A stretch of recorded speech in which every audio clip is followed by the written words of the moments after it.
Bonsoir à tous, très heureux de vous voir et je voudrais vous saluer tous très fraternellement, les habitués de ces rencontres du samedi, aussi bien que nos amis visiteurs présents. L'arbre de l'athéisme était là-haut, dans le jardin d'Éden, au milieu même du jardin. C'est cet arbre appelé l'arbre de la connaissance du bien et du mal ou du fruit défendu. Cet arbre est là comme une mise en garde, comme un avertissement, exactement comme vous allez dans des endroits, dans mon pays on le voit partout, baignade interdite ou baignade dangereuse. Dans toute société civilisée, vous avez des endroits où c'est accessible, ou d'autres non, n'est-ce pas? Ce que Dieu veut faire comprendre à ces deux créatures, il y a une limite. Vous êtes des hommes, je suis Dieu. Et n'essayez pas d'aller au-delà, n'est-ce pas? Et cet enseignement, vous la retrouvez dans toute la Bible. Déjà, lorsque Dieu va se présenter au peuple, après s'être présenté à Moïse sur la montagne, la première chose qu'il dit à Moïse, tu diras au peuple, n'avance pas trop de la montagne. Fixe des limites. En d'autres mots, n'essaye pas de faire irruption, n'est-ce pas? Et je crois que cet enseignement est capital. Et alors, nous avons peut-être quelque chose qu'on ne souligne pas toujours. Lorsque Dieu dit à Adam et Ève, le jour où vous en mangerez, vous mourrez. Satan dit, semble-t-il, le contraire. Le jour où vous en mangerez, vous deviendrez comme des dieux. Ou comme Dieu, suivant certaines traductions. Il dit la même chose que Dieu. Le mensonge est enveloppé de couleurs de vérité, n'est-ce pas? Quelqu'un me disait cette semaine, dans toutes les conneries, il y a quelque chose de vrai, n'est-ce pas? J'ai retenu la façon dont il me l'a dit.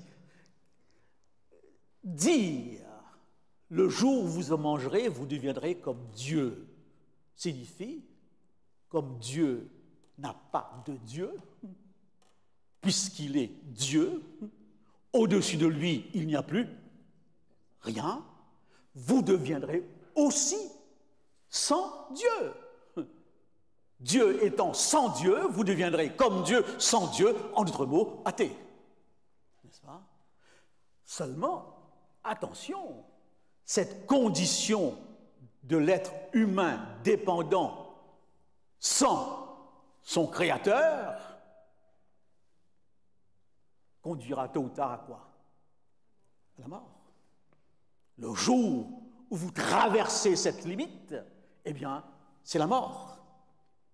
Bon, Adam et Ève auront un moyen de rattraper cela, un plan de salut, n'est-ce pas? Alors donc, c'est pour cette raison que je pense que c'était nécessaire pour moi eh bien, de souligner cela. Et dans cette série de conférences, nous abordons tous les fruits de ce monde sans Dieu. Ce monde athée, nous avons vu l'humanisme, l'homme est la mesure de toute chose, en d'autres mots, étant sa seule mesure, il n'a plus de mesure et il est enclin à toutes les démesures. N'est-ce pas? Et l'histoire le confirme. Un monde où tout est possible, les plus belles choses aussi bien que les pires choses. Un monde sans Dieu ne connaît plus de mesure. Eh bien, Patrick Lagarde a abordé le scientisme. Eh bien, c'est cette raison érigée comme étant la seule référence absolue. N'est-ce pas? Je n'étais pas là pour la conférence, donc je ne vais pas essayer de rappeler ce qu'il a dit. Et aujourd'hui, nous abordons dans un contexte pluraliste, qui est le contexte de toutes les grandes métropoles, de toute l'Europe, où sur un seul territoire, dans un seul espace, vous avez toutes les civilisations. On me dit qu'à Neuilly, il y a 40 nationalités. Vrai ou faux, je ne sais pas, mais c'est extraordinaire. En d'autres mots, dans cet espace, tous les samedis matins, l'humanité tout entière est présente. Voyez-vous, c'est agréable, c'est beau. Mais par rapport au sujet, cela nous emmène à une certaine attitude de vie qui partirait du principe que finalement, toutes les cultures se valent. Ce qui est bon pour toi, eh bien, c'est bien, mais c'est peut-être pas aussi bon pour moi, mais je n'ai pas ici à porter un jugement particulier. Donc, le pluralisme dans lequel nous vivons va dans le sens d'une uniformisation où on met tout à plat, on ne cherche pas une spécificité qui serait supérieure par rapport à une autre, n'est-ce pas? Eh bien oui, je voudrais demander à Nathalie de vous distribuer quelque chose, parce que finalement nous sommes en train de parler d'idées de notre société moderne qui se répercutent dans notre comportement. Le concept de Dieu qui est mort est un concept qui s'exprime par cette petite phrase « Dieu est mort ». Vous le savez, ce concept nous vient d'un philosophe allemand du nom de Friedrich Nietzsche. Ceux qui se souviennent de leur cours de philo en terminale ont sûrement lu le Gai Savoir, et vous avez dans ce Gai Savoir une parabole appelée la parabole de l'insensé, et où est exprimée l'idée « Dieu est mort ». N'est-ce pas?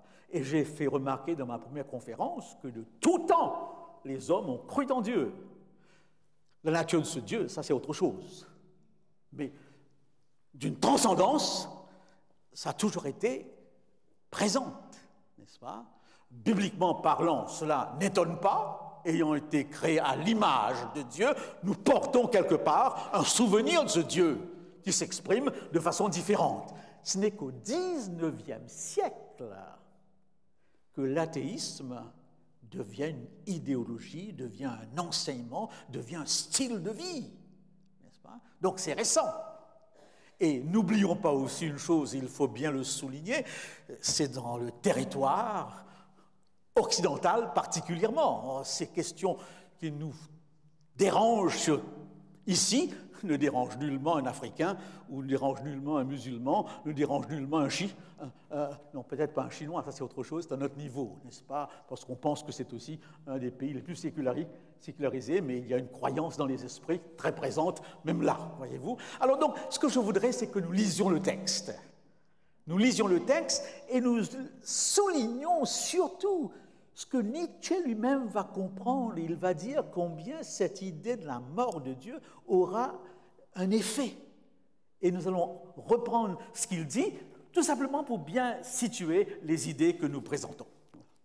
Donne-la, distribue vite.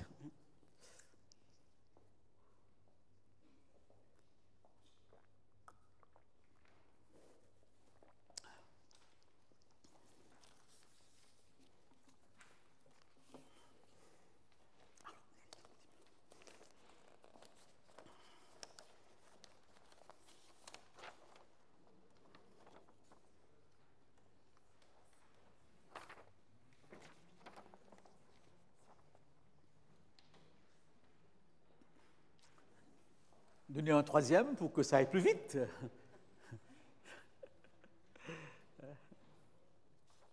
Alors, ce texte est tiré du Gai Savoir, tout petit livre très intéressant à lire, et il est assez long, mais je crois qu'il nous faut quand même être proche du texte. C'est le principe biblique que nous avons de lire les textes, n'est-ce pas? Et lorsque nous abordons d'autres idées, il faut bien se rendre compte de ces idées.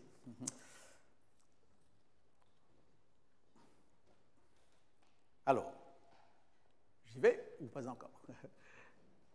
Aucun philosophe n'a probablement réfuté la vision théiste du monde avec plus de force que Friedrich Nietzsche. Il l'a remplacé hardiment par une vision résolument athée en sachant pertinemment que ce paradigme aurait des prolongements révolutionnaires et changerait la face du monde. Là, c'est un commentaire, hein? Peu de philosophes ont exercé une influence aussi prépondérante que Nietzsche sur ceux qui ont façonné l'histoire du XXe siècle. L'impact qu'il a laissé sur Hitler et sur Mussolini, par voie de conséquence, est clairement établi. Je ne vais pas entrer dans cet aspect des choses, je laisserai ça à un autre conférencier. Alors, voilà le texte. N'avez-vous pas entendu parler de cet homme insensé qui, ayant allumé une lanterne en plein midi, courait sur la place du marché en criant sans cesse « Je cherche Dieu, je cherche Dieu ». Et comme là-bas se trouvaient précisément beaucoup de ceux qui ne croyaient pas en Dieu, il suscita une grande hilarité. L'a-t-on perdu, dit l'un? S'est-il égaré comme un enfant, dit un autre? Ou bien se cache-t-il quelque part? A-t-il peur de nous? S'est-il embarqué? A-t-il immigré? Ainsi ils criaient et riaient tous à la fois. L'insensé se précipita au milieu d'eux et les transperça de son regard. « Où est Dieu ?» s'écria-t-il. « Je vais vous le dire, nous l'avons tué, vous et moi. Nous sommes tous ces meurtriers. » Mais comment avons-nous fait cela? Comment avons-nous pu vider la mer? Qui nous a donné l'éponge pour effacer l'horizon tout entier? Qu'avons-nous fait à déchaîner cette terre, à désenchaîner cette terre de son soleil? Vers où roule-t-elle à présent? Vers quoi nous porte son mouvement, loin de tous les soleils? Ne sommes-nous pas précipités dans une chute continue, et cela en arrière, de côté, en avant, vers tous les côtés? Est-il encore un haut et un bas? N'errons-nous pas comme au travers d'un néant infini?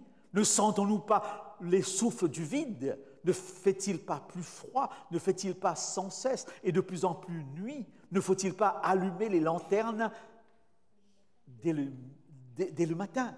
Cette partie est intéressante, parce que ce philosophe se rend compte en disant qu'il est mort, qu'il provoque une situation comme si le soleil s'est détaché, la mer s'est vidée. En d'autres mots, l'humain n'a plus de référence. Il n'a plus de point fixe. Il est dans une chute perpétuelle. Il ne sait plus où il va, où est la gauche, où est la droite. Donc le philosophe lui-même détermine les conséquences de cette affirmation « Dieu est mort ». Comment nous consoler, nous les meurtriers de Dieu? Ce que le monde avait possédé jusqu'alors, de plus sacré et de plus puissant, a perdu son sang sous nos couteaux. Le concept de Dieu était le concept qui unifiait le monde et toutes les civilisations de façon différente, s'exprimer, s'interpréter en fonction de ce concept. Et là, dit-il, il n'y a plus rien, il n'y a plus rien. Qui essuiera ce sang de nos mains? Quelle eau lustrale pourrait jamais nous purifier? Quelle solennité expiatoire? Quel jeu sacré nous faudra-t-il inventer? C'est un écrivain exceptionnel. La grandeur de cette action n'est-elle pas trop grande pour nous? Ne faut-il pas devenir nous-mêmes des dieux pour paraître dignes de cette action? En d'autres mots, il faut bien le remplacer, ce Dieu qu'on a exécuté. Et qui va le remplacer? C'est nous. Vous deviendrez Dieu. Nous retrouvons ici la tentation de la Genèse. Il n'y eut jamais d'action plus grande, et quiconque naîtra après nous appartiendra en vertu de cette action même à une histoire supérieure à tout ce que fut jamais l'histoire jusqu'alors. C'est là où ceux qui ont fait un petit peu l'étude de Nietzsche, ils prévoient l'avènement de ce qu'il a appelé le surhomme, qu'on attend toujours d'ailleurs.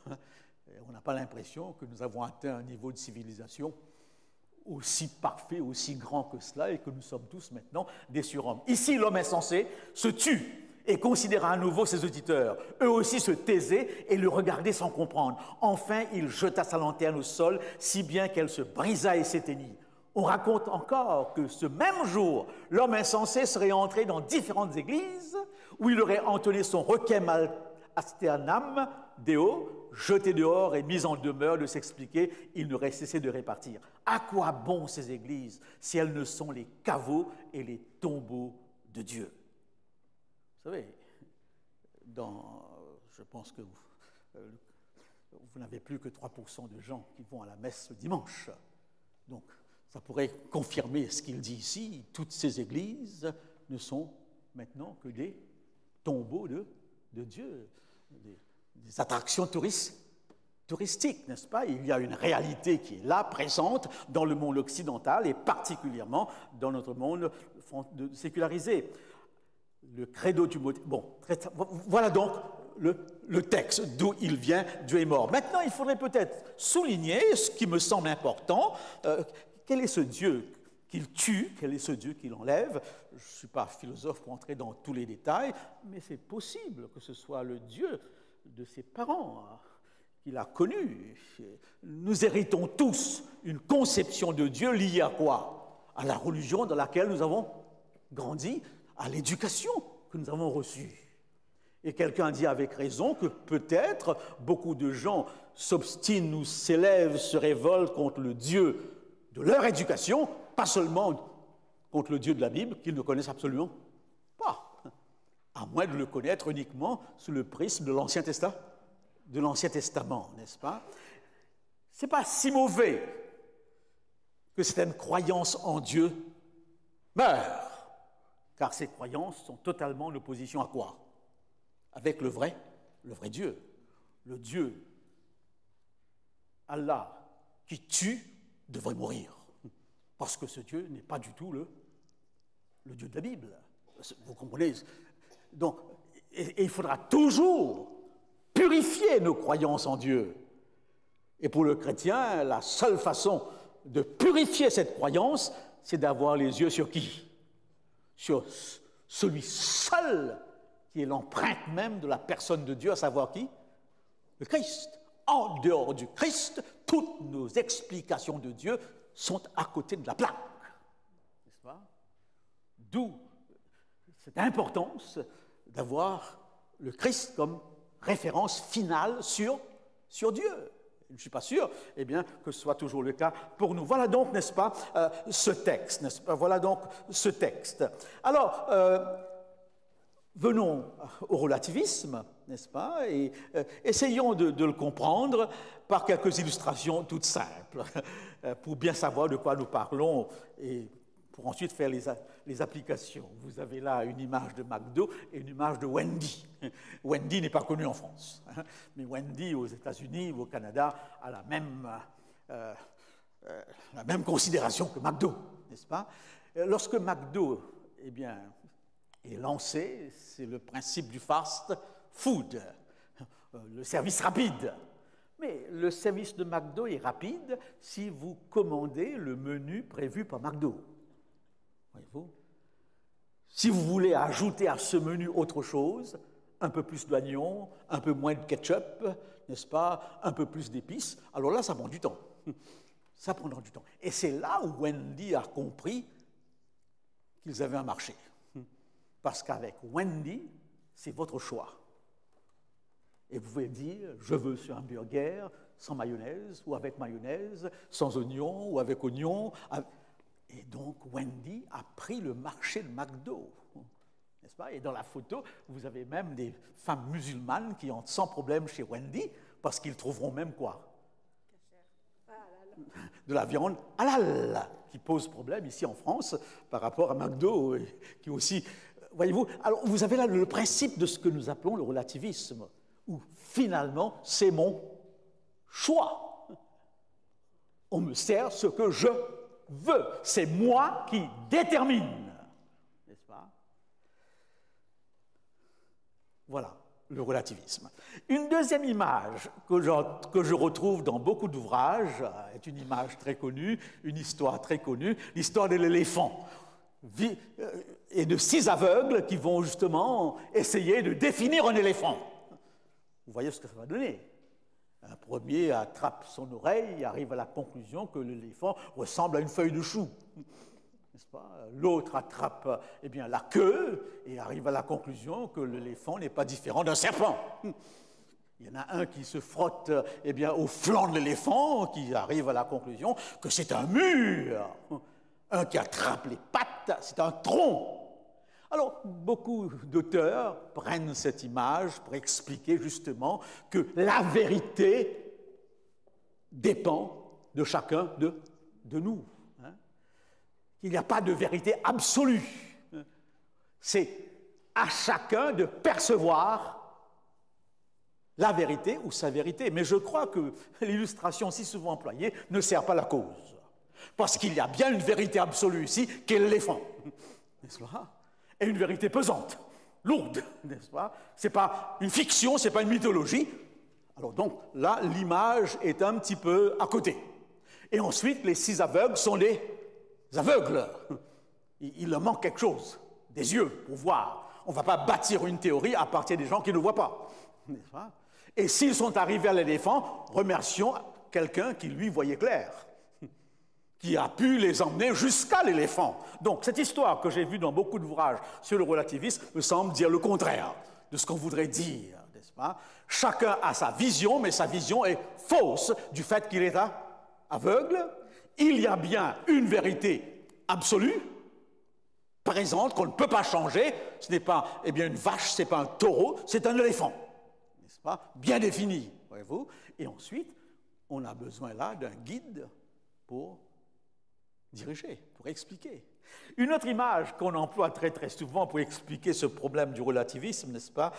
Bon, elle peut être trompeuse. Elle peut être trompeuse pour la raison toute simple, c'est le kaléidoscope où vous pouvez retrouver au travers de cet appareil toutes les couleurs qui s'assemblent et qui donnent un sens d'harmonie.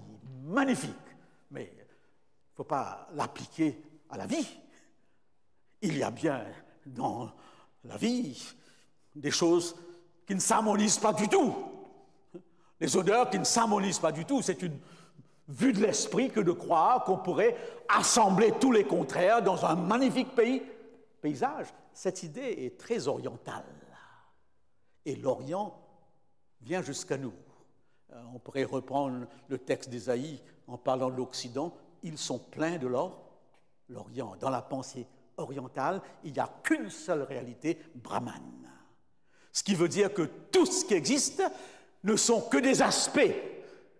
Et à ce titre, on est presque forcé d'arriver à une sorte d'harmonie ou de se dire qu'on est soi en dehors, n'est-ce pas? Alors donc, oublions donc celui-là, mais nous constatons une chose importante, c'est que finalement,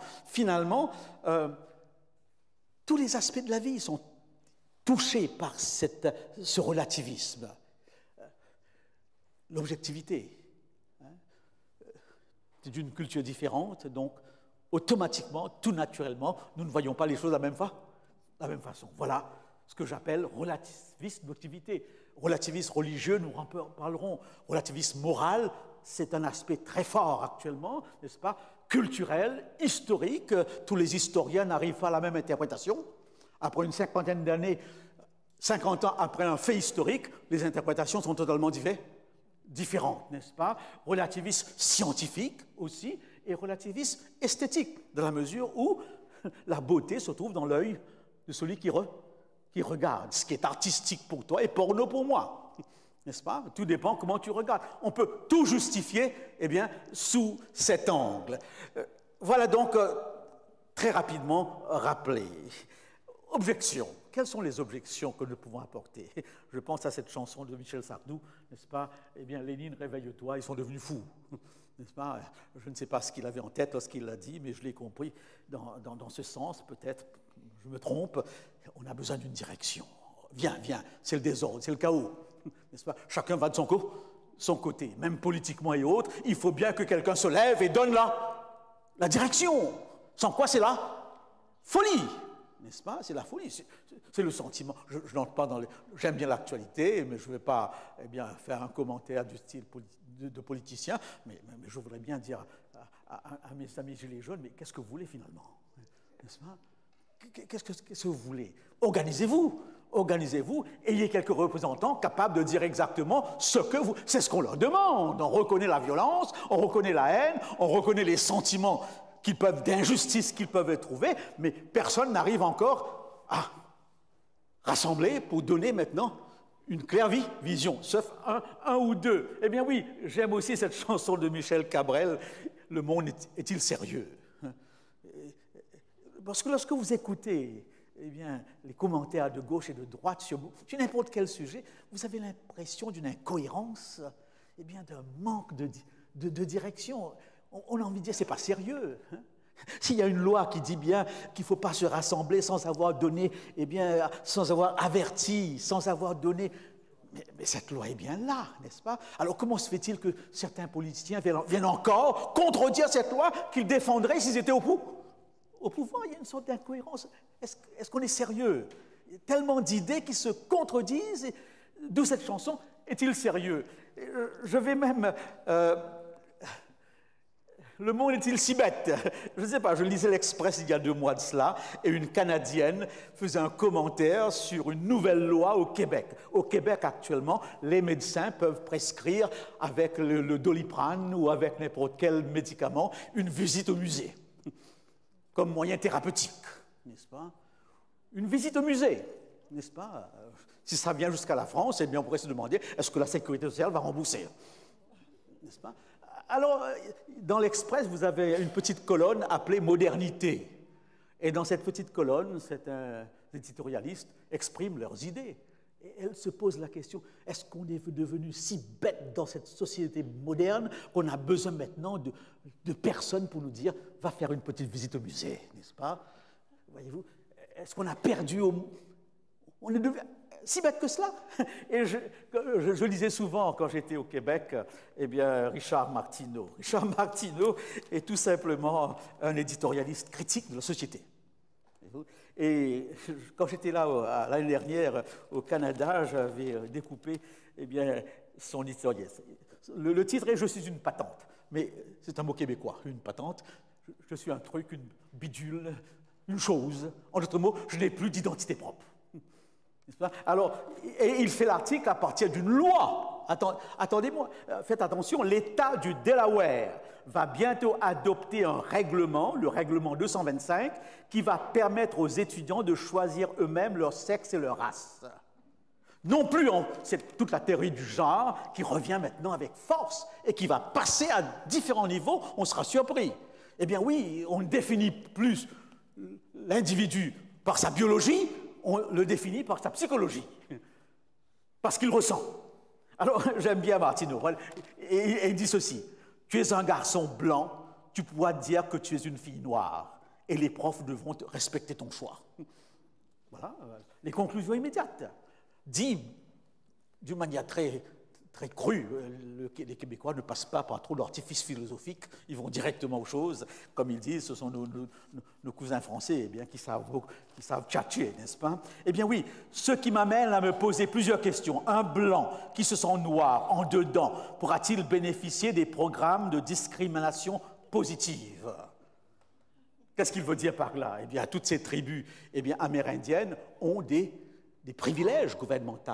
Ils ne payent pas de taxes, ils vont à l'école gratuitement. C'est une façon de se déculpabiliser par rapport à toutes les souffrances qu'on leur a imposées. Alors là, ils se demandent, je suis blanc, je n'ai pas tout ça, est-ce que je peux me déclarer noir et ensuite bénéficier, n'est-ce pas? Puisque maintenant, ce qui décide, c'est ce que je ressens, c'est la philosophie relativiste. Un homme qui se sent femme en dedans pourra-t-il diriger une organisation féminine? Si demain je déclare « je me sens amérindien en dedans », pourrais-je vivre dans une réserve et cesser de payer de l'impôt, n'est-ce pas? Alors, il prend plusieurs exemples comme ça pour montrer le ridicule de la chose. Est-ce sérieux, n'est-ce pas? Sommes-nous devenus fous, n'est-ce pas? Et pourtant, ce sont des idées qui circulent de plus en plus et qui nous viennent de la tête de gens experts en toutes sortes de matières de connaissances humaines et qui travaillent à Harvard, Berkeley, dans les sphères les plus élevées, n'est-ce pas, les plus élevées. Eh bien oui, il va même donner un autre exemple qui m'a fait rire, n'est-ce pas? Eh bien j'arrive sur un parc, oui, mais je vais essayer... Ça, la prochaine fois que je me trouverai dans le stationnement du centre commercial. Je vais me garer dans les espaces destinés aux handicapés. Oui, mais je me sens handicapé en dedans. J'ai 2 jambes, mais je me sens cul de jatte, n'est-ce pas? Est-ce que ça... Non. L'aberration de ce type de théorie, qu'on applique parfois dans un aspect des choses, mais on se dit, mais où est-ce qu'on va là? Donc il y a définitivement ici, et j'ai un livre ici très intéressant, que si vous voulez le lire, on me l'a donné en cadeau dans une église, et ça m'a beaucoup passionné, La philosophie devenue folle d'un professeur d'université de France, n'est-ce pas, où il souligne le ridicule de cela. J'y reviendrai dans quelques instants, n'est-ce pas? La Bible parle de cette époque où Paul dit, se vantant d'être sages, ils sont devenus fou. Parce que toutes ces théories ne viennent pas du bas, mais d'en haut, des universités, Après 15-20 ans, ils arrivent jusqu'à nous. Et Paul dira même, car il viendra un temps où les hommes ne supporteront pas la saine doctrine, mais ayant la démangeaison d'entendre des choses agréables, il faut toujours de nouvelles idées, des choses agréables. Ils se donneront une foule de docteurs selon leur propre désir, détourneront l'oreille de la vérité et se tourneront vers les fables. S'il n'y a plus de vérité, tout ce qui reste, c'est quoi? Des fables, n'est-ce pas? Ou des impressions, des histoires des uns et des autres. Vous connaissez peut-être cet auteur, George Orwell, n'est-ce pas? Auteur très connu, et il dit ceci, en pensant à tout ce que je viens de vous dire, ces aberrations, il faut être un intellectuel pour croire une chose pareille. En d'autres mots, ça vient d'en haut. Eh bien, il faut être intellectuel pour croire de telles bêtises. Quelqu'un d'ordinaire ne pourrait jamais une telle jopardise. Mon principal motif d'espoir tient au fait que les gens ordinaires sont toujours restés fidèles à leur code moral. En d'autres mots, il y a un bon sens, qui est un bon sens, qui n'a pas besoin de philosopher pour savoir qu'est-ce qui est juste et qu'est-ce qui ne l'est pas, n'est-ce pas? Même l'enfant, très tôt, lorsqu'il a triché, lorsqu'il a volé, c'est bien le reconnaître. C'est bien le reconnaître. C'est après qu'il apprendra comment cacher. Voyez-vous? Il y a une philosophie de vie, une philosophie du bon sens. Un homme, c'est un homme, une femme, c'est une femme. Je n'ai pas besoin d'un universitaire pour venir me dire maintenant, c'est pas ça. N'est-ce pas? Je n'ai qu'à voir un dessin, ça me suffit. N'est-ce pas? Pour distinguer les deux. Mais nous sommes dans une société où, semble-t-il, maintenant, on ne sait plus. On ne sait plus. Et on nous amène toutes sortes de cris. Alors que ça paraît tellement évident. Il y a bien un sexe masculin, un sexe féminin, il y a bien des animaux, il y a bien des humains. Comment se fait-il qu'on a des gens de haut niveau qui vous donnent l'impression que tout ça maintenant est complètement faux, n'est-ce pas? On devient homme, on devient femme, on ne naît pas ni homme ni femme, on le devient par l'éducation. Eh bien, nous sommes en plein dedans. Alors donc, avant d'arriver à des contradictions, à des choses plus fortes, disons une chose très simple, pour vous montrer quand même l'absurdité de tout cela. Tout est relatif. Allez voir votre médecin. Et lorsqu'il vous dit, vous avez un cancer ou un problème avec prostate, mais ne vous en faites pas, c'est relatif. Ne vous fatiguez pas, c'est relatif. Qu'est-ce que je prends comme médicament, docteur? Prenez un analgésique quelconque, mais ne vous fatiguez pas, c'est relatif. Est-ce qu'on peut vivre avec? Nous sommes tous conscients qu'il y a bien des domaines où il faut savoir quoi. Qu'est-ce qui est vrai, qu'est-ce qui est faux, qu'est-ce qui est bon et qu'est-ce qui est mauvais. Si à tout bout de champ, on ne fait que vous bombarder en disant c'est relatif, mais la vie devient impossible, même dans ma relation avec les uns et les autres. Si je pars du principe que tout ce qu'elle me dit est relatif, où se situe la confiance? Où se situe le respect? Donc, philosophie qui, dans certaines, pas totalement mauvaise, parce qu'il y a bien des aspects qui sont relatifs. Un enfant tue, un adulte tue, les deux ont tué, la personne morte est bien morte, c'est un problème majeur, c'est un mal, tu ne tueras, point. Mais les conditions, dans les deux cas, sont différentes, et la sanction va prendre en considération un aspect relatif de la situation, et c'est normal pour porter un jugement. Mais le fait qu'on a tué reste quoi? Un meurtre. Ce n'est pas parce que les circonstances étaient relatives que l'individu n'est pas mort. Voyez-vous? Alors donc, ne mélangeons pas les choses. Donc, la contradiction, n'est-ce pas, du relativisme. Alors, on a un besoin de vérité. Je pense que vous avez fait cette petite expérience toute simple. Vous êtes dans le train, et tout à coup, vous avez l'impression que votre train s'avance. Et vous dites, mais je n'ai pas entendu le signalement, comment se fait-il que mon train bouge? Mais après, vous vous rendez compte que c'est l'autre train qui bouge. Mais comment vous arrivez à la conclusion que c'est l'autre train qui bouge? C'est parce qu'en regardant de l'autre côté de la fenêtre, il y a quelque chose de fixe. C'est cet élément fixe qui vous permet de comprendre qui est en train de bouger. S'il n'y avait pas cet élément de fixe, vous serez dans une confusion totale. Il faut bien qu'il y ait une référence quelque part, un point fixe pour pouvoir bâtir quoi? N'importe quoi. N'est-ce pas?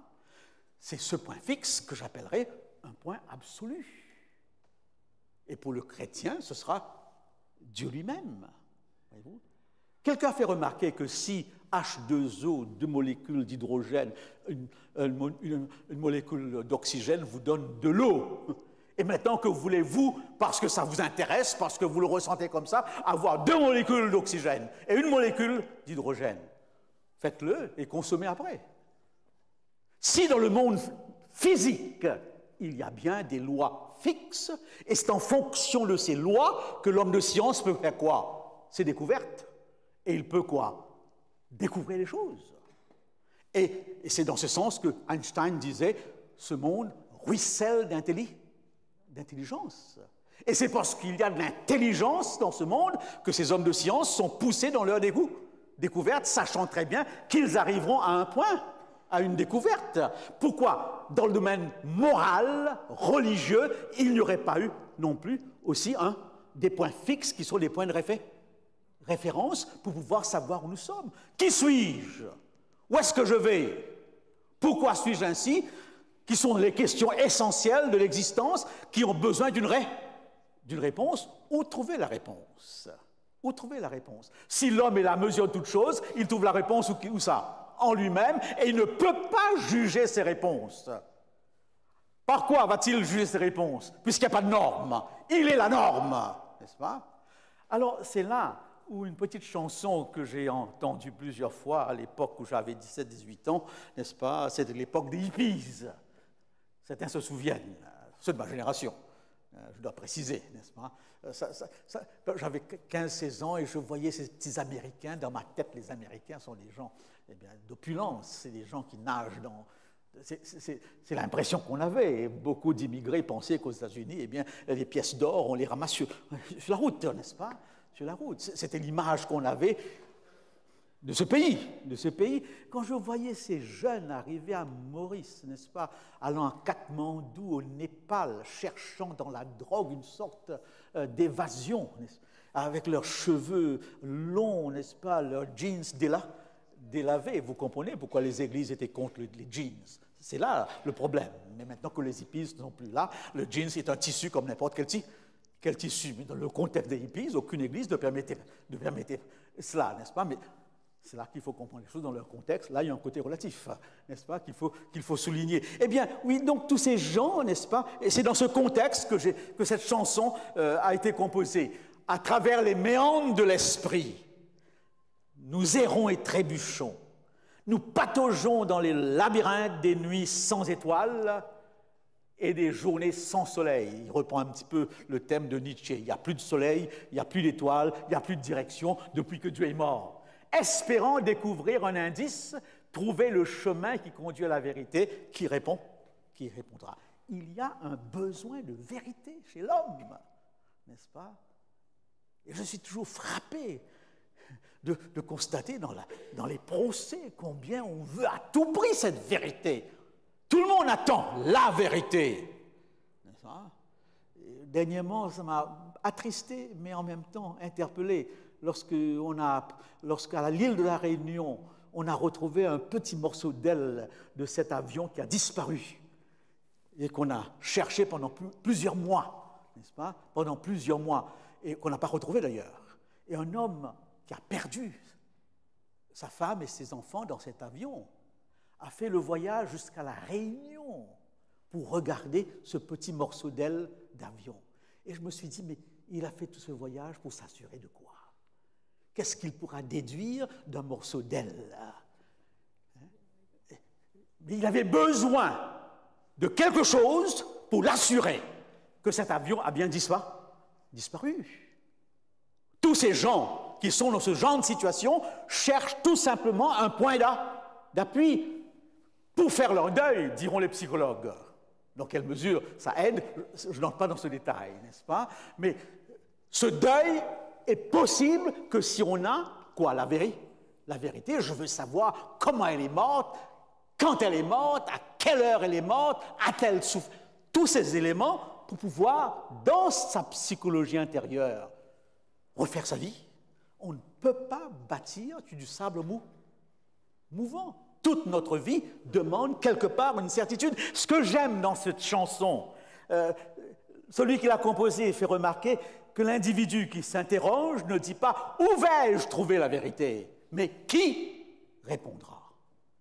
En d'autres mots, on n'a pas seulement besoin d'une théorie, on a besoin de quelqu'un capable de dire « Voilà le chemin ». Et avouons-le, jusqu'à maintenant, on attend toujours un politicien qui finalement sera ce quelqu'un, eh bien, qui de par ses réformes nous amènera vers quoi? On a pensé que Macron le ferait, mais là, on a un petit peu l'impression que c'est raté, n'est-ce pas? Que c'est complètement raté, enfin, suivant ce que j'entends. Qui répondra? Donc, il y a un besoin de vérité. C'est pourquoi un des textes les plus importants de la Bible, par rapport au sujet que nous avons, c'est cette discussion que Jésus a avec Pilate, qui lui pose la question, qu'est-ce que la vérité? Pilate avait sûrement entendu beaucoup de choses sur Jésus-Christ, et là, il l'avait en face de lui. Et sûrement, quelque part, il est interpellé, bien qu'il n'attend pas la réponse. Il pose la question et il va se laver les mains en disant « je ne suis pas coupable », etc. Mais c'est la question essentielle, qu'est-ce que la vérité? Et pour le chrétien que nous sommes, que beaucoup d'entre nous sont, Jésus donne deux réponses là. Il ne l'a pas donné à Pilate la première, mais dans les évangiles, on le sent très bien, « ma parole est la vérité ». Ma parole est la vérité. À toutes les questions, il répond « qu'est-il écrit ?» Donc il y a bien, bibliquement parlant, pour le chrétien, un texte, qui est la Bible, je ne vous apprends pas grand-chose ici, qui correspond à cette vérité que nous cherchons dans notre vie et par rapport à beaucoup d'autres choses. Et là, il va dire quelque chose de plus. Je suis le chemin, la vérité et la vie. Je suis le chemin de la vérité. Je suis la vie de la vérité. C'est moi. C'est une parole qui nous fait plaisir, mais qui est extrêmement interpellante. Et c'est là que nous allons voir dans quelques instants comment comprendre cette accusation portée contre le christianisme d'être exclusif et ne pas reconnaître les autres, mais nous y répondrons dans quelques instants. Alors, là, je voudrais maintenant donc m'arrêter un petit peu ici, n'est-ce pas, et introduire justement cette dimension de la foi chrétienne, de la révélation. Et j'aurais pu intituler cette partie « Le problème de la révélation ». Vous savez, lorsqu'on se parle, lorsqu'on discute, on a l'impression parfois, en nous écoutant, que tout est coulé dans le béton, que tout est simple, tout est clair. Nous citons les textes avec une facilité déconcertante, mais sans se rendre compte que ce n'est pas si évident que cela, n'est-ce pas? Et je voudrais juste ici tout simplement nous sensibiliser sur la chose, n'est-ce pas? Nous sensibiliser sur la chose. C'est tout à fait normal. Nous avons trois sources de révélation pour nous aider à arriver jusqu'à la vérité. La première source, eh bien, vous la connaissez, je ne vais pas m'y attarder, c'est la révélation naturelle. Les cieux racontent la gloire de Dieu. Les cieux racontent la gloire de Dieu. Vous voulez savoir qui est Dieu et connaître plus, eh bien, la nature est là comme étant un livre ouvert. Mais attention, soyons précis, c'est une révélation qui n'est pas parfaite. Parce que s'il y a des roses, il y a aussi quoi? Des épines. C'est facile, à partir de la beauté de la nature, eh bien, d'arriver à la conclusion d'un Dieu si grand, si fort. Mais lorsque vous voyez un tsunami qui tue des milliers de personnes, qu'est-ce que vous dites?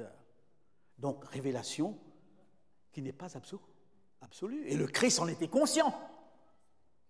Le Christ en était conscient lorsque, dans cette parabole de l'ivraie et le bon grain, que va-t-il dire à la question « Mais comment se fait-il qu'il est livré alors que j'ai semé que le bon grain ?» Il ajoutera « Un ennemi a fait cela. » En d'autres mots, la nature, comme première révélation, a ses points limites. Je peux voir dans la nature, n'est-ce pas? Je peux voir dans la nature des traces de pas, mais je ne peux pas savoir sont les pas de qui. Et vous comprenez que toutes les religions naturelles sont arrivées à des conceptions aberrantes de Dieu. Et ce qui me choque, dans le débat actuel sur toutes ces questions morales et autres, parce que vous aurez toujours, dans les défenseurs du tout est permis, quelques exemples pris de la nature, des animaux qui vivent en polygamie et qui ne font pas de distinction parfois entre mâle et femelle, bien que ce soit assez exceptionnel. Ok, mais allez jusqu'au bout.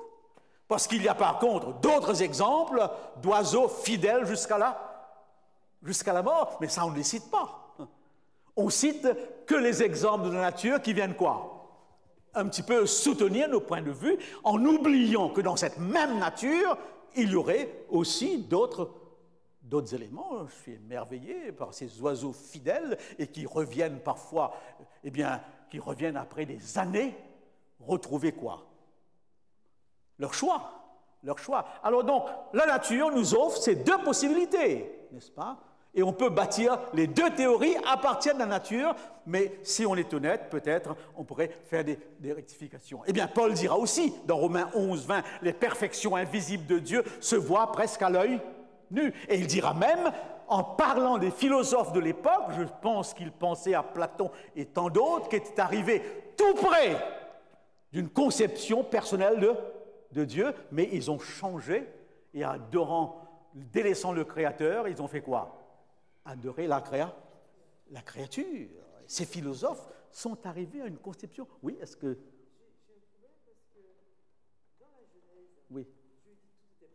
Oui, on arrivera. Gardez votre question pour après, si vous permettez, parce que nous laissons une petite place pour les questions après l'exposé. Donc, retenez cette question qui sera posée, n'est-ce pas? Je reviendrai. Eh bien donc, vous avez maintenant un deuxième élément qu'il faut, une deuxième révélation, qui est la révélation de la conscience. La révélation de la conscience. Genèse, Romains 2,15, quand les païens qui n'ont pas la loi, dit Paul, font naturellement ce que prescrit la loi. Quelle loi? Les 10 commandements. Ils démontrent que la loi est inscrite où? Dans leur cœur. Donc l'être humain, dans la vision biblique, a ces deux révélations et la révélation de la conscience. On peut être de cultures différentes et d'une manière générale, il n'y a aucune culture qui valorise le mensonge, qui valorise la tuerie, qui valorise le crime, qui valorise la violence. On n'a pas trouvé encore une culture qui porte au sommet. Non, dans toutes les cultures, il y a un consensus moral par rapport au respect de l'autre. Je vous lis un texte très intéressant d'un philosophe, n'est-ce pas? Non, ce n'est pas celui-là, j'espère, si je le retrouve, mais sur la conscience. Bref, de toute façon, je vous ai résumé ce qu'il a dit. Oui, quel est le principal guide de l'âme donné à toute la race d'Adam, aussi bien hors du troupeau de Jésus-Christ que dans son sein? C'est la lumière de la conscience, la véritable lumière qui éclaire tout homme. Qu'un homme ait vu le jour dans les ténèbres du paganisme ou dans le sein d'une révélation corrompue, dans tous les cas, il y a dans son cœur un certain dictamen qui lui donne des ordres. Ce n'est pas un simple sentiment, ni une simple opinion ou une impression en vue des choses, c'est une loi, une voix qui parle avec autorité. C'est quelque chose de supérieur à la personnalité de l'homme. Il peut désobéir à cette voix, il peut refuser de l'entendre, mais elle demeure. C'est ce que nous appelons la voie de la conscience, n'est-ce pas? Mais attention ici, Paul sera assez clair pour dire que cette deuxième révélation n'est pas non plus pas parfaite. Lorsqu'il parlera de la flétrissure de la conscience. À la fin, on s'habitue, à force de le vivre dans l'obscurité, on s'habitue à voir dans l'obscurité, n'est-ce pas? À faire son chemin. L'être humain a une capacité d'adaptation physique et morale au point de ne plus sentir, ne plus voir. Je pense à une histoire qui me vient tout à coup à l'esprit d'un homme qui travaillait dans un bureau, n'est-ce pas, comment vous appelez ça, d'autopsie. Donc son métier était tout simplement d'aller traficoter sur les corps humains en putréfaction. Et un jour, il entre dans ce bureau, son sandwich la main. N'est-ce pas? Et un de ses copains qui était là dit, mais comment peux-tu manger un sandwich dans des circonstances pareilles, n'est-ce pas? Devant un corps en putréfaction, etc. Il a répondu, écoute, tu sais, je suis tellement habitué à cette situation que mon nez ne sent plus. On s'y habitue. On s'y habitue à une situation. C'est là où l'apôtre Paul parlera aux chrétiens, diront, eh bien, soyez transformés, soyez renouvelés dans votre intelligence, de peur d'être emportés. Il y a tellement de choses qui n'avaient pas de place dans nos vies et qui maintenant prennent une place, et cela devient normal, n'est-ce pas? C'est tellement normal aujourd'hui, même dans un lieu de culte, eh bien, d'avoir toujours sous les yeux quoi? Son petit portable et de vérifier les dernières nouvelles. Bon, certains suivent le culte sur le portable, n'est-ce pas? C'est ce qu'on pense, c'est ce qu'on voudrait croire, qu'ils sont en train de vérifier les versets, mais je ne suis pas sûr. Quelque chose qui était hors de notre vie avant, mais qui est maintenant entré jusqu'au point que ça ne dérange personne. J'assiste maintenant à des réunions pastorales où le président doit dire « tous vos portables, laissez-les de côté », parce que personne n'écoute. Ils sont tous...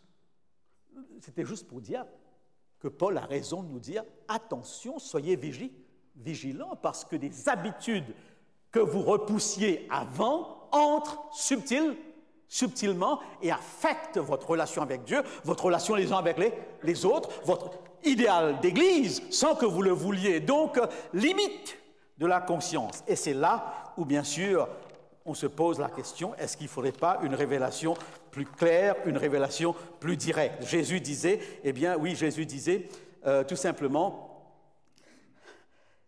je suis la vérité, ma parole est la vérité.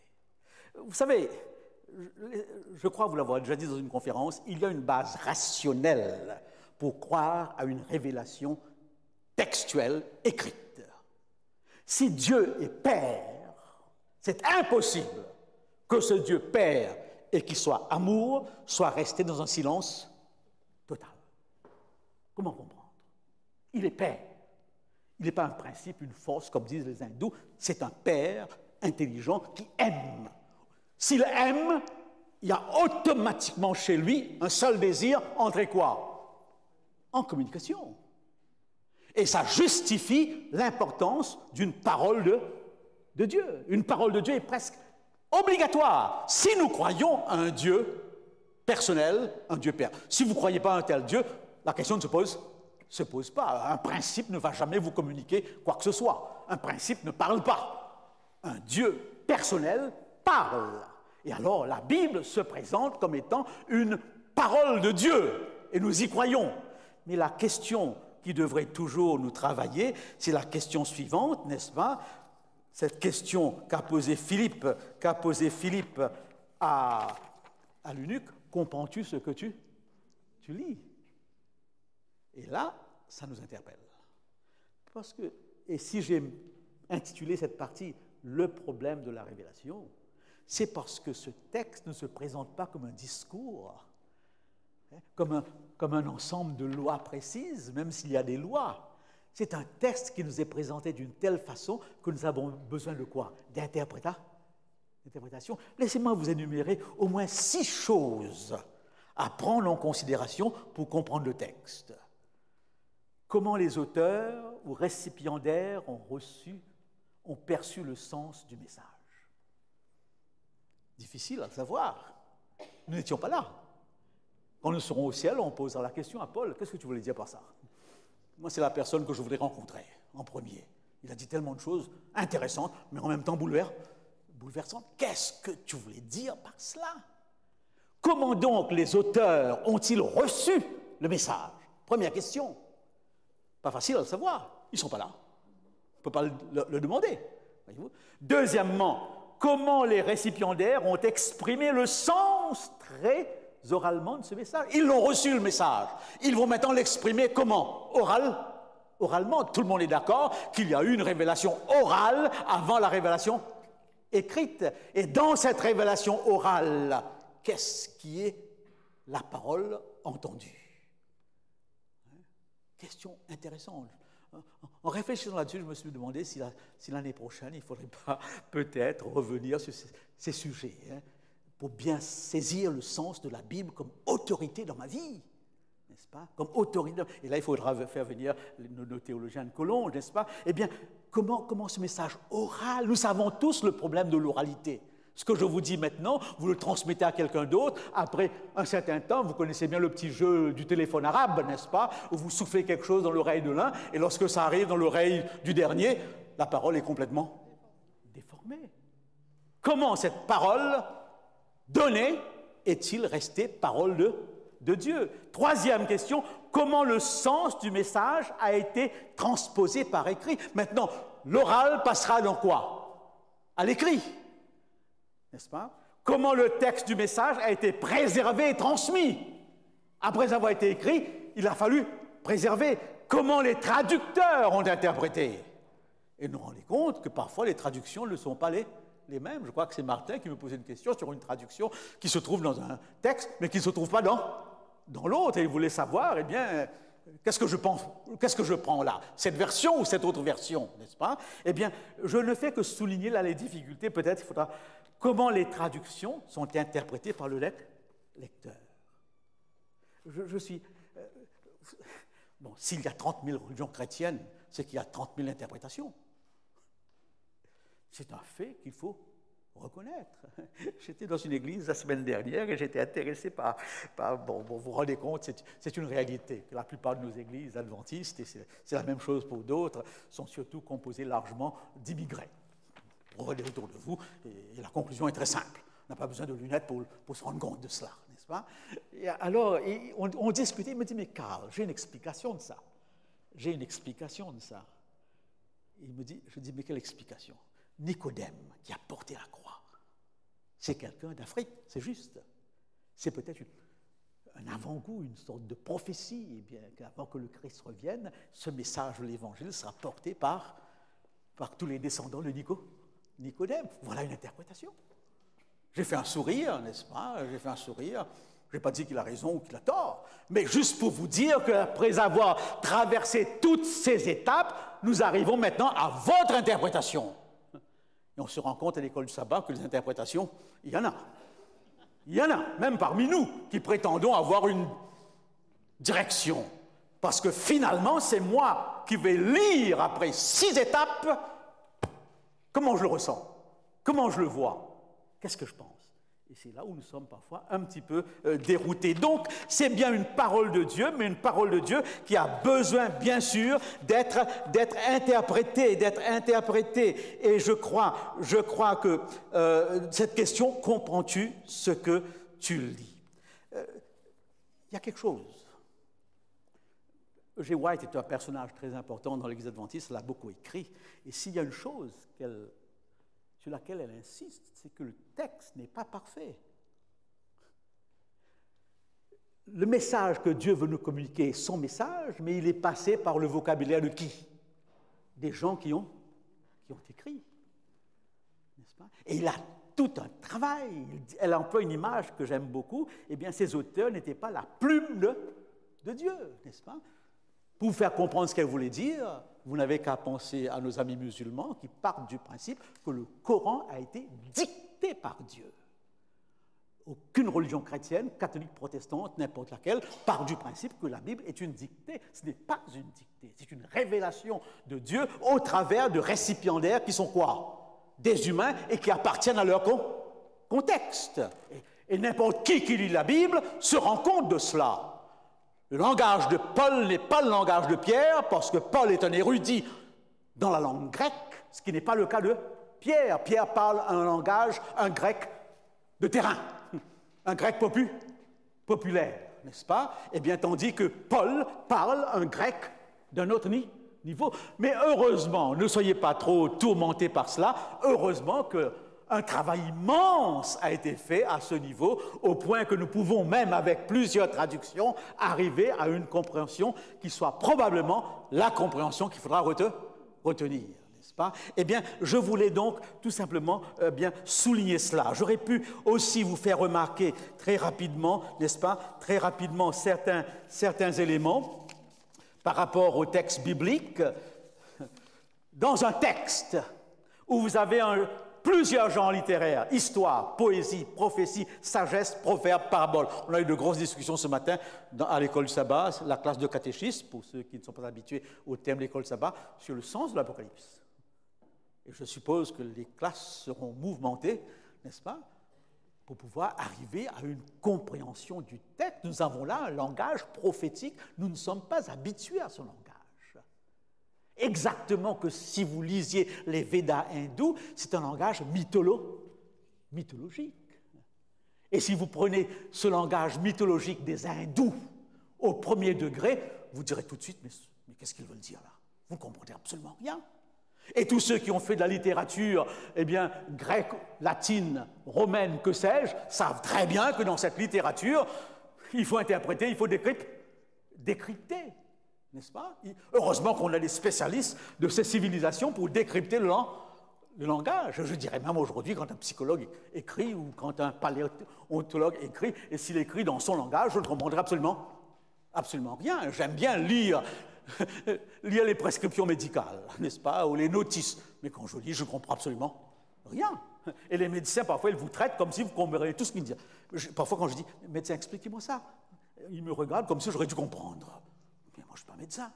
Voyez-vous. Alors, donc, histoire, poésie, philosophie, sagesse, proverbe, parabole, comment arriver dans cela à trouver le sens de la parole?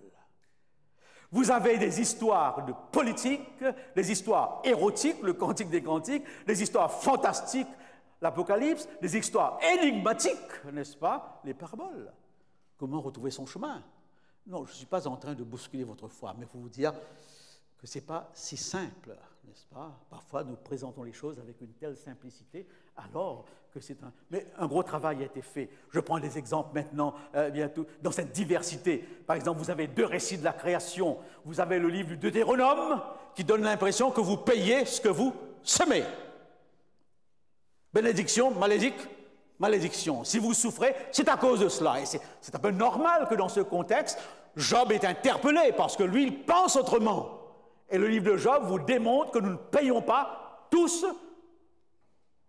notre souffrance. Alors, des livres qui semblent s'opposer. Paul parle de la justification par la foi, Jacques parle de la justification par quoi?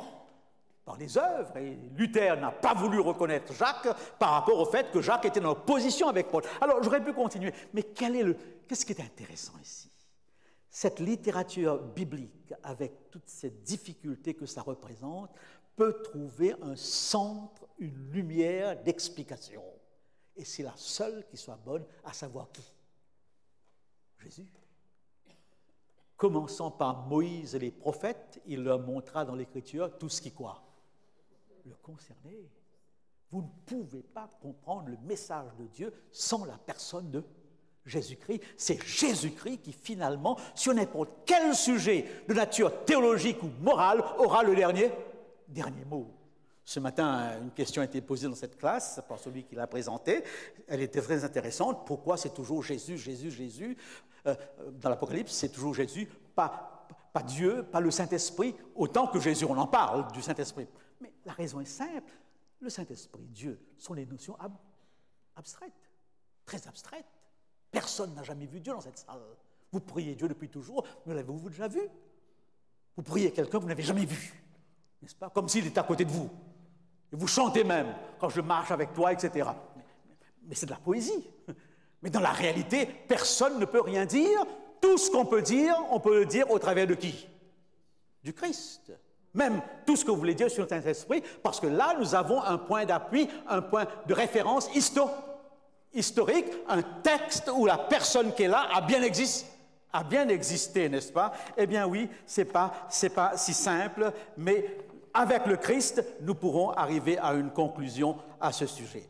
Alors, très rapidement maintenant, dans ma dernière partie, l'exclusivisme, par rapport à ce texte qu'on vient de dire, « Je suis le chemin, la vérité et la vie, nul ne vient au Père que par moi. Il y a un seul intermédiaire entre Dieu et l'homme, c'est le Christ. » C'est normal qu'avec une telle déclaration, l'Église chrétienne a été accusée d'être quoi? Exclusiviste, de rejeter. Mais comment répondre à cela? De manière très simple. Toutes les religions qui prétendent à la vérité sont exclusives.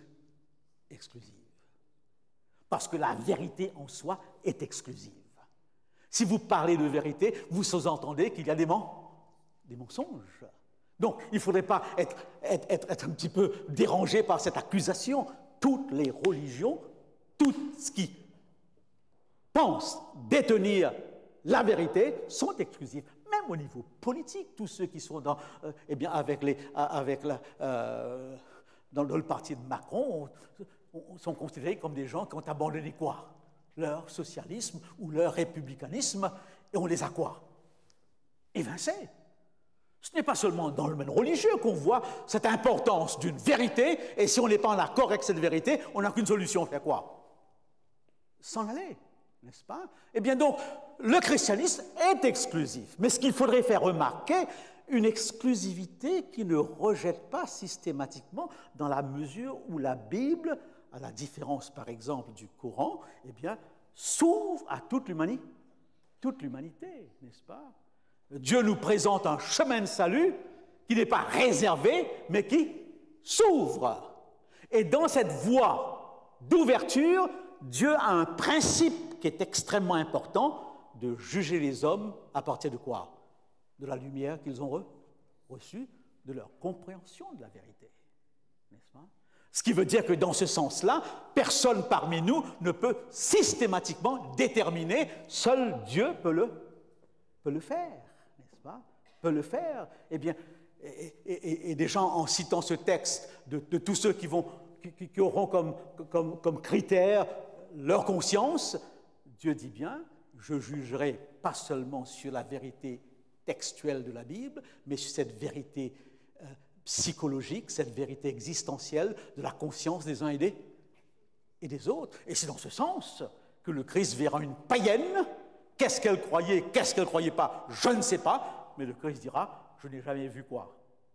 Une telle foi en Israël, n'est-ce pas? Il y avait une vérité religieuse de cette femme que le Christ reconnaît, et il sous-entend, de même pour Corneille, païen, n'est-ce pas? Donc on sent bien que chez Dieu, il y a non pas seulement une fermeture, mais quand même une ouverture. Et ici, je voudrais faire deux remarques intéressantes. Jésus, le seul chemin. Le salut est en Jésus-Christ. Mais je suis très intéressé aux religions non croyantes, non chrétiennes. On a fait toute une série de conférences là-dessus et je crois que c'était important. Quand vous prenez le Coran, si le musulman, j'aurais aimé un jour discuter de la chose avec un musulman qui ne se fâche pas quand on discute, parce que ce n'est pas si simple. Les questions religieuses déclenchent tout de suite quoi? Des réactions émotionnelles. Vous avez 50 versets sur Jésus dans le Coran, 4 sur Mahomet. Et on prétend que Mahomet est le plus grand. Alors j'ai envie de dire à l'ami musulman, mais comment se fait-il que tu as 50 versets sur Jésus-Christ, où ton Coran dit qu'il est né sans péché, qu'il est né d'une vierge, qu'il a fait des miracles, qu'il est monté au ciel, et que c'est lui qui revient juger les vivants et les morts? Je peux vous donner tous les versets là-dessus, 50. Comment se fait-il que vous ne lui accordez aucune importance? Un musulman qui lit son Coran ne pourra jamais devant Dieu dire « je ne savais pas qui était Jésus-Christ ». Il lit mal son Coran, ou il ne le lit pas du tout, comme la plupart. Mais s'il lit son Coran, et d'ailleurs beaucoup de musulmans sont arrivés à la conclusion, eh bien, que le Christ était le chemin en faisant une lecture du Coran et en prenant tous ces versets. Il y a une seule chose que le Coran dit, que la Bible ne dit pas. Premièrement, que le Christ n'est pas mort, que quelqu'un d'autre a pris sa place sur la croix. Un sosie, c'est la seule chose. Mais celui qui revient pour juger, c'est Jésus. Celui qui a ressuscité, qui est resté, c'est Jésus. Alors, ils ne pourront pas dire qu'ils ne savaient pas. Bien sûr, ils sont focalisés sur une seule chose, et c'est là toute la discussion avec un musulman, c'est la question de la Trinité. Et cette focalisation sur la Trinité, bien qu'on aurait pu, avec le Coran, arriver aussi à la Trinité, un jour je le ferai avec vous si vous le voulez bien. J'écris un bouquin sur Karma et la grâce. Karma et la grâce, et ça concerne les hindous. Et ça m'amène à lire des ouvrages hindous où je suis perdu. Mais c'est Krishna qui est l'incarnation, eh bien, de Dieu. Krishna, ça a le même sens que le mot Christ.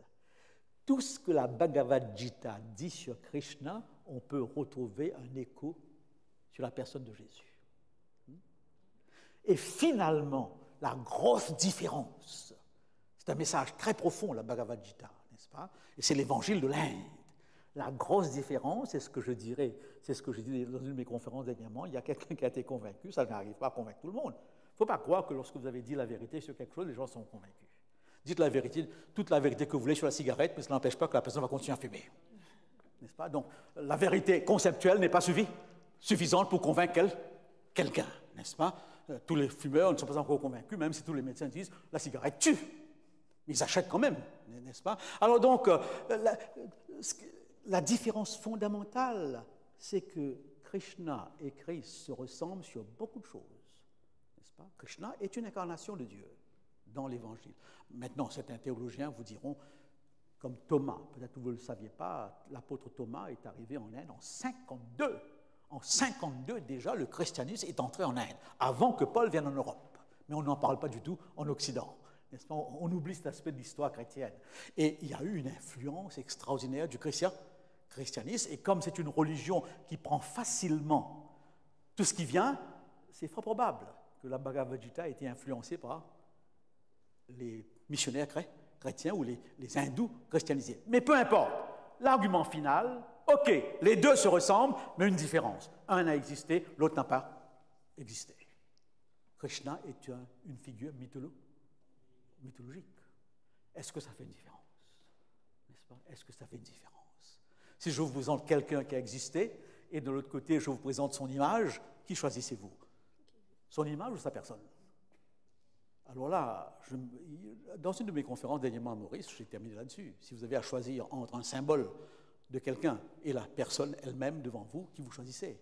Krishna n'a pas existé. Pour vous dire tout simplement ceci, qu'un hindou qui lit attentivement ces Védas pourrait arriver à la personne du Christ. Et je pourrais, si ça vous intéresse un jour, vous démontrer certains textes hindous où il est question de Dieu qui se sacrifie, de Dieu qui meurt. Bref, passons. En d'autres mots, les voies du salut, même en dehors du texte, sont parfois évidentes si seulement la personne veut aller jusqu'au bout, n'est-ce pas? Jusqu'au bout. Alors, disons maintenant quelques mots très simples, n'est-ce pas? Quelques mots très simples. Donc, j'ai parlé, n'est-ce pas, je terminerai là-dessus, n'est-ce pas?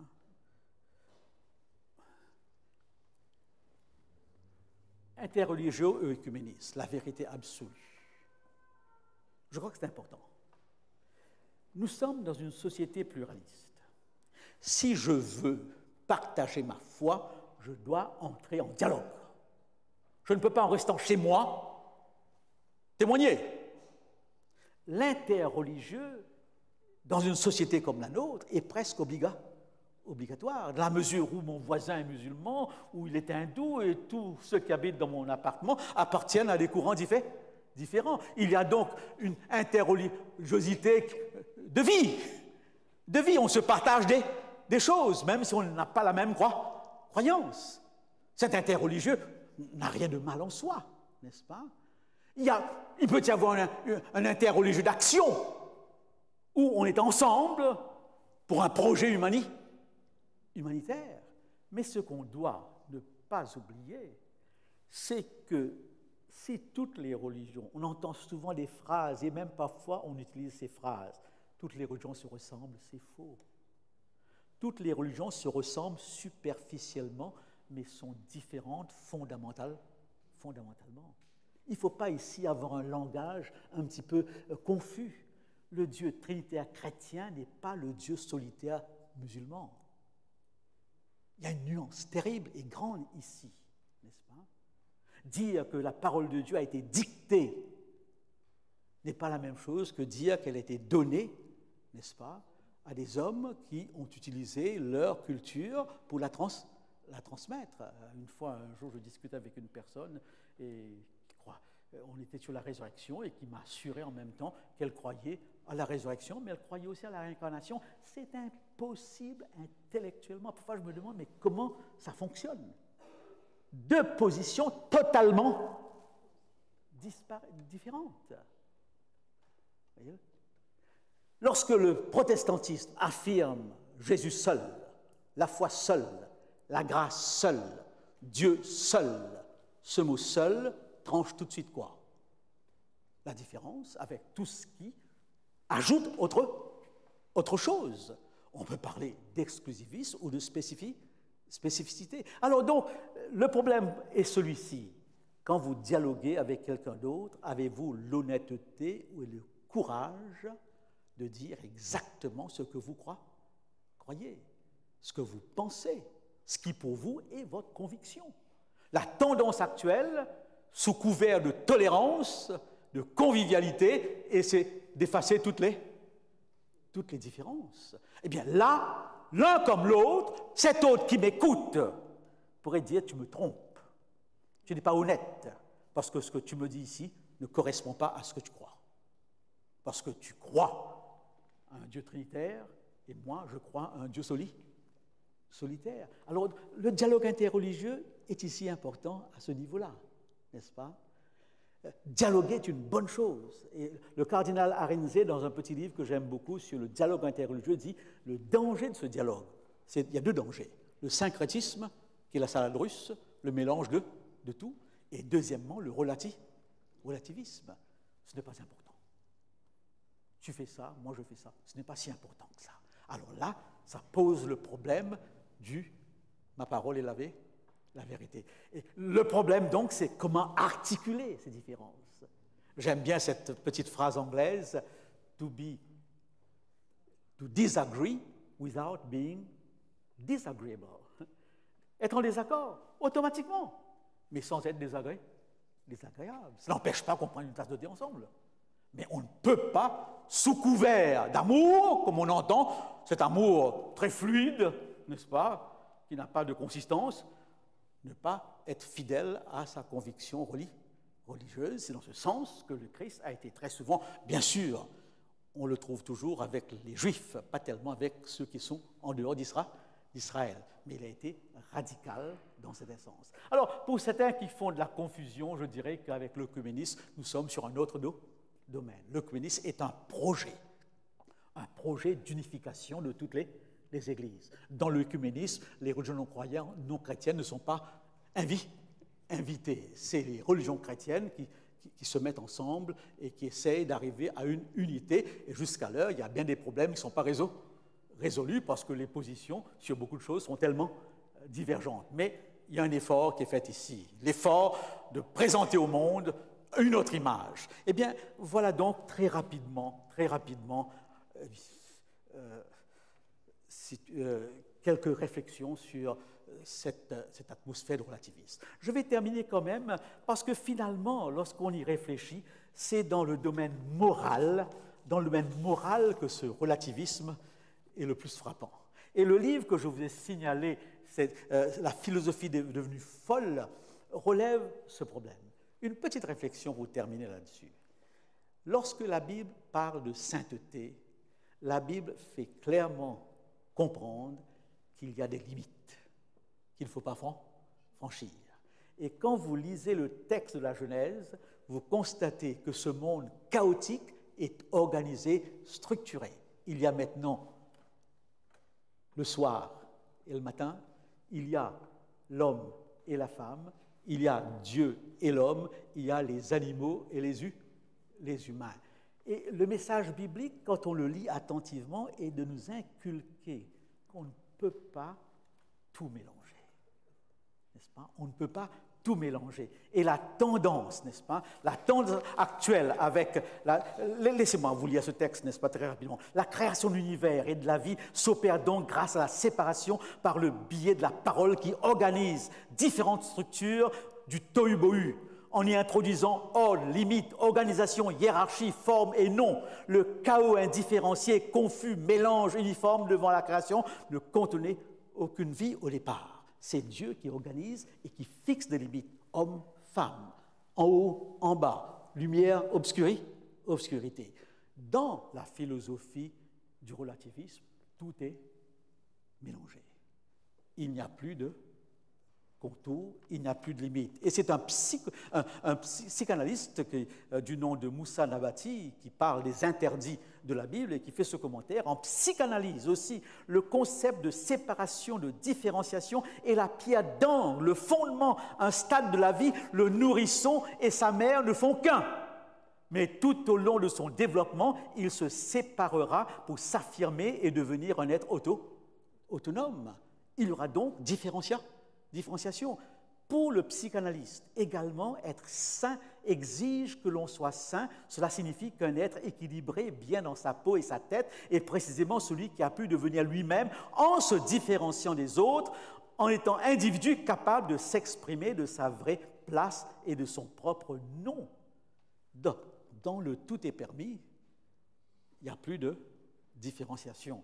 Et c'est là où ce philosophe que j'ai lu avec plaisir dans son livre « La philosophie devenue folle » eh bien, dira, dans son livre, pourtant, il analyse et déconstruit les textes fondateurs de cette tendance du genre, le gender studies, l'étude du genre, etc., etc.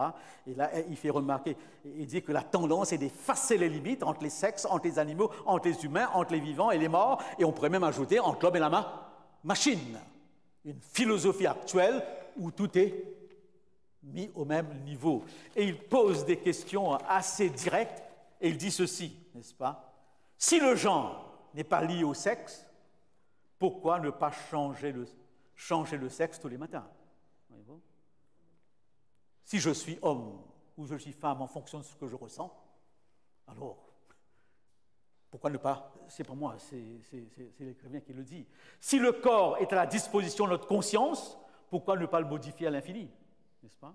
S'il n'y a pas de différence entre animaux et humains, pourquoi ne pas faire des expériences scientifiques sur les comateux plutôt que sur les animaux? Il continue par une liste de questions qui montrent l'aberration de tout cela. Eh bien, le problème, pour terminer, de l'exclusivisme du christianisme n'est pas dans le fait que le christianisme est absolu, toutes les religions le sont. Pour le musulman, vous deviendrez tous un jour musulmans. C'est une loi islamique, n'est-ce pas? Et il y a une propagande, un prosélytisme très fort. En d'autres mots, tout autre est exclu, n'est-ce pas? Et d'ailleurs, les conversions sont interdites. J'aime bien ces réflexions que je lis parfois dans les journaux ici, et bien qu'il y a beaucoup d'Européens qui deviennent musulmans, ce n'est pas faux, mais c'est possible dans un pays de liberté religieuse. Allez dans ces pays, vous n'avez pas le droit. J'ai des amis musulmans qui ont été flagellés lorsqu'ils sont devenus adventistes. C'est interdit complètement. Donc là, c'est un exclusivisme qui va jusqu'à ce point, ce qui n'est pas le cas pour la Bible. Le Dieu de la Bible donne une liberté absolue à tout à chacun. Donc ce n'est pas le problème de la vérité en soi, mais c'est comment l'articuler, comment le présenter, n'est-ce pas? Comment le dire aux autres et comment présenter ce Jésus sur une base eh bien, qui rencontre les aspirations, les cœurs des uns et des autres. Ça, c'est peut-être le défi que nous avons tous en tant que témoins de cette vérité. Merci beaucoup.